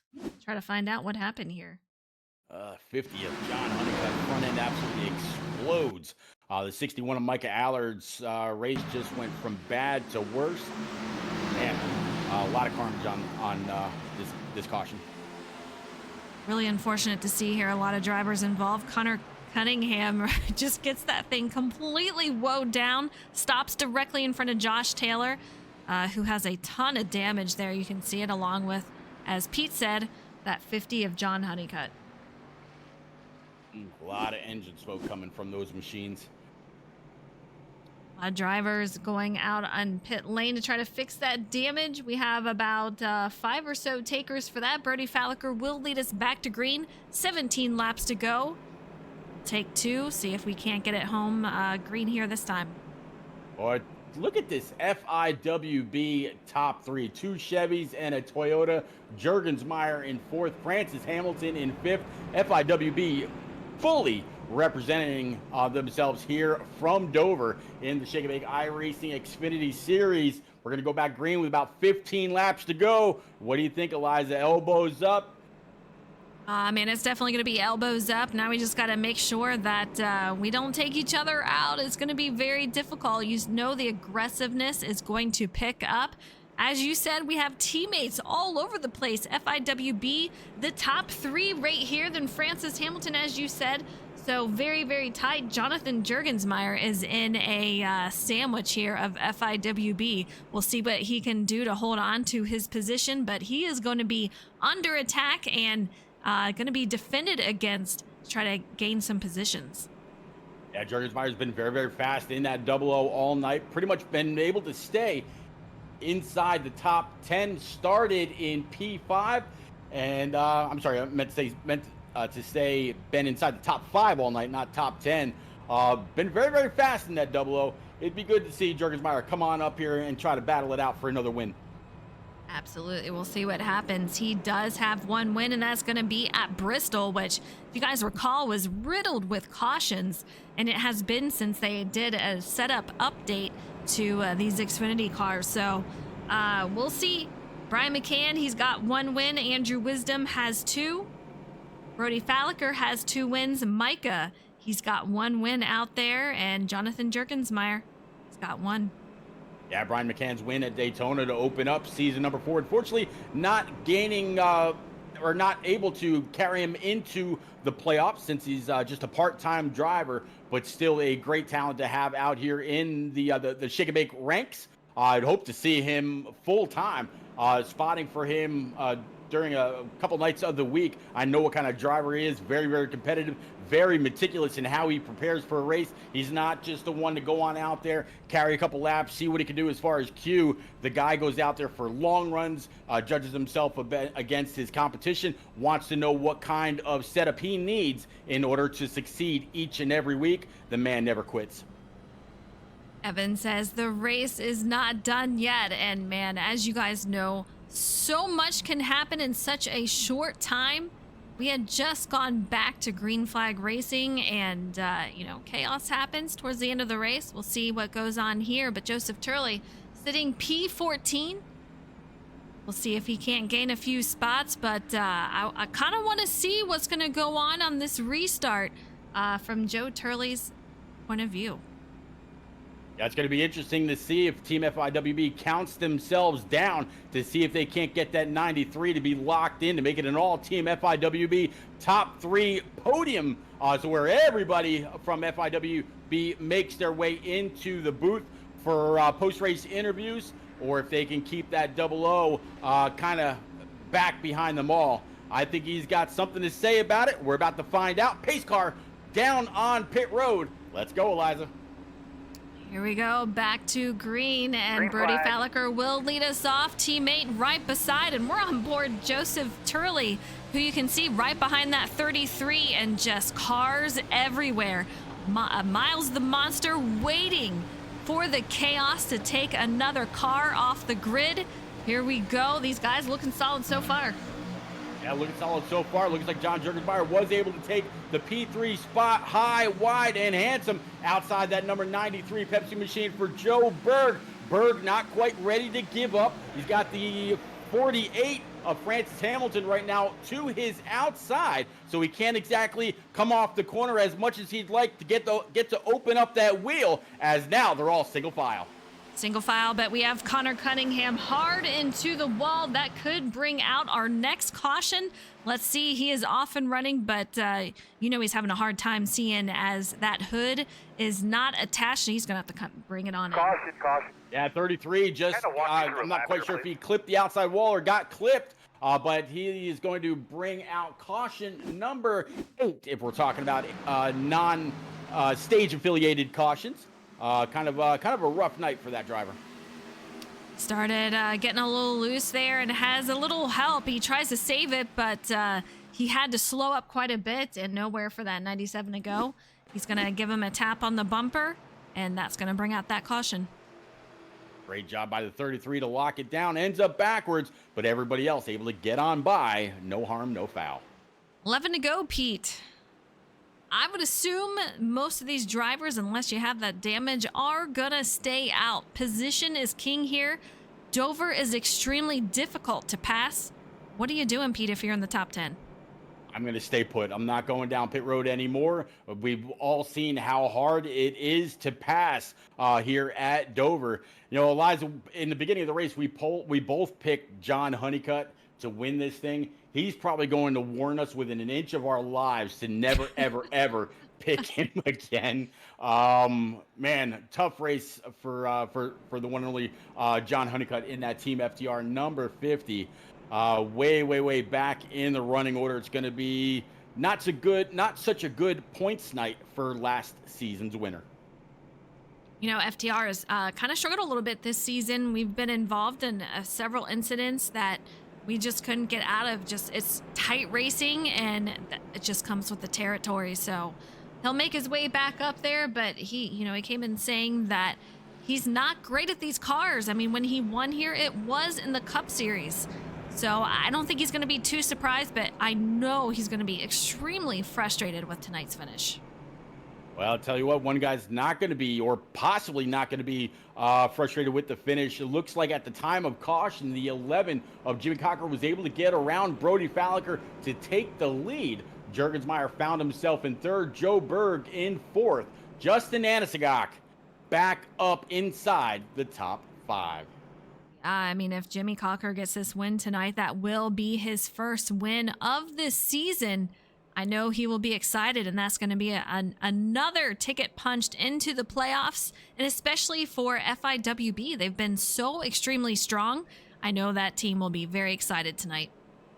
I tell you what, I will never, ever forget Jimmy Cocker's very first win, kicking off season 1 in Shake and Bake, as I was calling it for the very, very first time solo. He came across, took the checkers at Daytona. He was so happy, so proud. All of FIWB, or I forget what they were back then, cheering him on.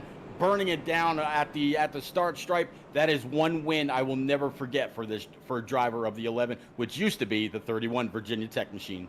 Yeah, and he'll have to correct me if I'm wrong, but that was back when I was racing, and him and I were talking one time, and he said, I said, I'm having difficulties out here. I'm surviving until the very end, and then I'm in the top 5, and I die. And I said it could be because I'm newer. I don't know. And I believe he said that was one of his first seasons out here on iRacing. I could be mistaken. It's been a couple of years now, but yeah. Very cool to see a new driver when it was our very first season, and to see the excitement. There's nothing like it. I'm sure he was just thrilled.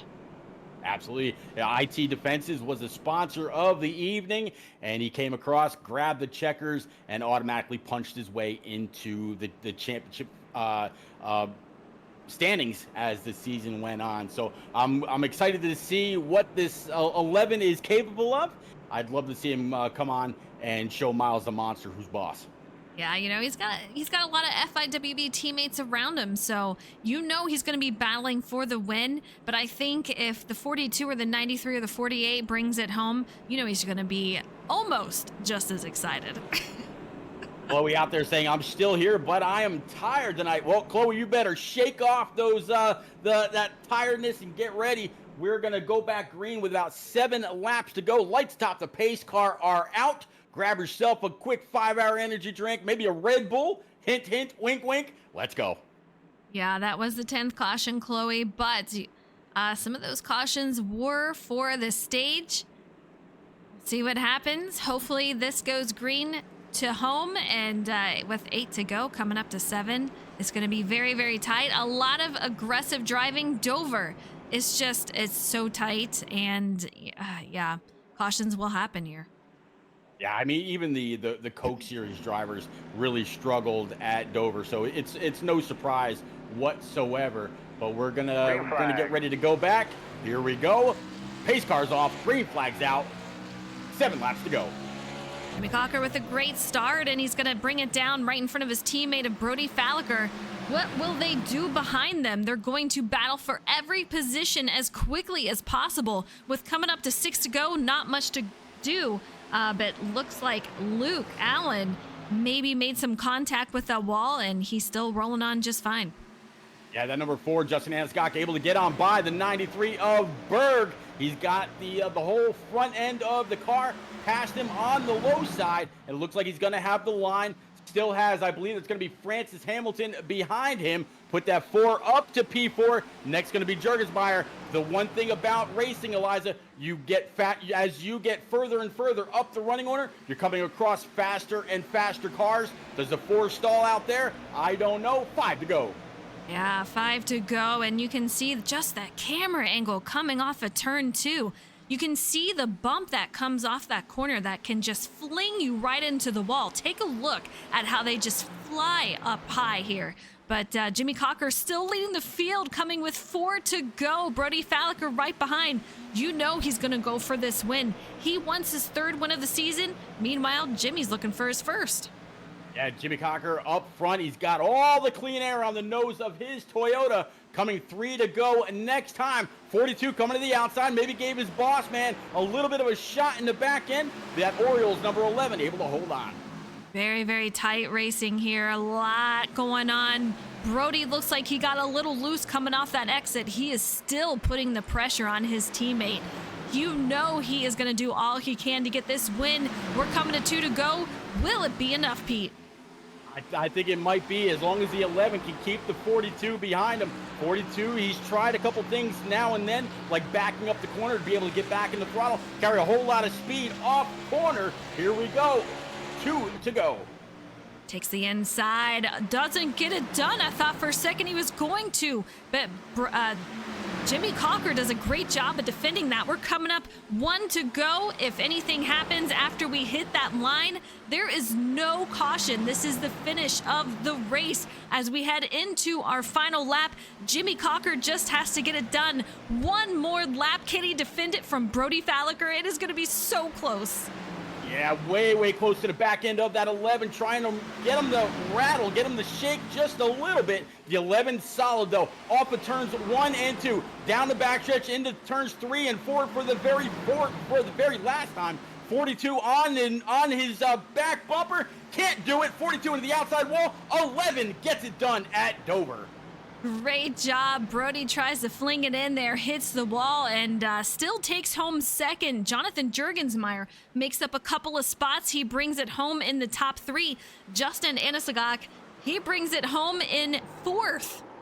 Great rebound, and you see Jimmy. He's already celebrating. I want to get him in here, see if we can't get a sound of him celebrating as he's going to get ready to do those burnouts.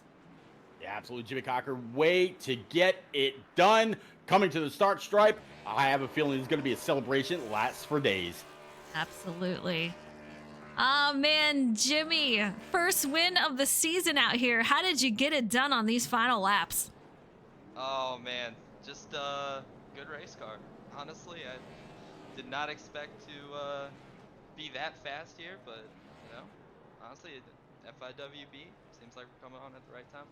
I'll tell you what, that FIWB team is really looking very strong this season. What is the difference from last season to this season? Is it just the experience that you guys have, or are you guys trading a lot more secrets, putting in more time? What do you have? Honestly, not putting in a lot of time. I think it's just the different race car. The Xfinity car drives a lot more like a traditional stock car. The next gen is a whole different beast, and we weren't bad in those cars, but I think these are a lot more natural to us.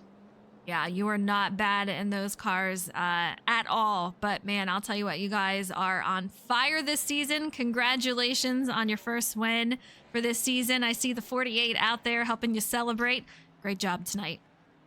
Appreciate it.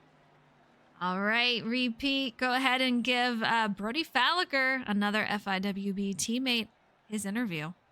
Absolutely, Brody Falliker. I tell you what, another stunning performance by you, kind of keeping the 11 honest. I thought maybe you'd kind of hang back and let your teammate gain one. That way he's got a surefire chance into the playoffs. The points have been really racking up for you in all of FIWB. As Jimmy Cocker just said, you guys have been really pouring it on at the right time in the season.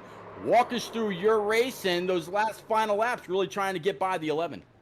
Well, first of all, you don't know me if you think I'm just going to pull over for my teammate. I knew that. I knew that. No, like I said in my earlier interview, I really liked them long runs. I liked how the car was doing on the long runs. And I think Jim was pretty much the same pace with me, short run and long run, so it could have went either way. I'm definitely proud of Jimmy for holding me off right there. He definitely deserved that win. He was up front, the same amount that I was. So for him to bring it home for FIWB, can't say much more. Congrats to him. Yeah, definitely a great race for you. Once you made your way inside the top 5, I mean, you were just a fixture there, as it seems you are at the right time every single race. Is there something about these Xfinity cars versus the next gen that you prefer more? It seems like the next gen, you were pretty fast in those too, able to contend for quite a few races. Well, driving the next gen, I feel like you drive a lot more off the right front. And I don't know, I kind of take to that driving style. And with most of these Xfinity setups, you'll get the occasional driving off the right rear, but most of these tracks are driving off the right front, and I think I really like that driving style. So I think it just I think that's why I do well in these cars. All right, buddy. Well, congratulations again on your runner-up. We'll see you next week at Auto Club. Thank you. Eliza, Jonathan Jurgensmeyer was solid inside the top 5 all night long. Ends up P3, up 2 spots from where he qualified. He's with you. Yeah, solid race, a solid season for you so far, Mr. Jurgensmeyer. Take us through your race, and we saw you gain 2 spots from where you started, but I kind of feel like you had a little bit of a mixed race tonight. Yeah, it was definitely mixed. Just kind of just all over the place all race. Some points I was just sitting about at the end of the top 5, just kind of save tires. And with the cautions early, I couldn't really save the tires, but I didn't really have a chance to have to save them a lot. But I ended up there at the end of stage 2 with Justin, and had a nice shot at him. That was a fun little run, but then just got bogged down in traffic. Had to fight my way through the field, and those late race restarts.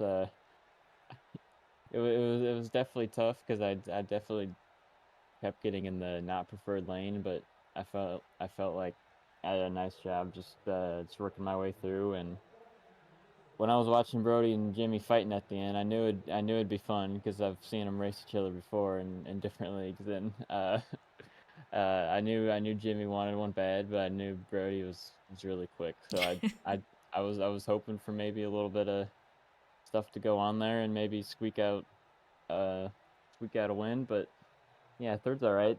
It's a good points day after getting wrecked last week, and continue to build on it. Absolutely. I mean, you've had a solid points run this whole season, minus last week, but man, oh man, what a great run tonight and a great way to come back and get into that third spot. So huge congratulations. And I gotta ask, I gotta figure out where we're even headed next week. I'm Auto pretty Club. sure. Yeah. How do you feel about Auto Club? That's definitely one of my favorite tracks. So I'm excited for that one for sure. Absolutely. All right, Pete, you heard it there. Jonathan Jurgensmeyer looking forward to next week. Jimmy Cocker gets his first win of the season. Brody just shy of his third. Auto Club is always a fun track. I'm looking forward to it. Oh, absolutely. A very, very fast 2-mile oval that is, I mean, we've seen 3, 4, and 5 wide. We've seen some very, very close finishes there. Cannot wait. If you're not quite familiar with Auto Club, but you know what Michigan is like, they're pretty much sister tracks. It's going to be a phenomenal race. Cannot wait to get there.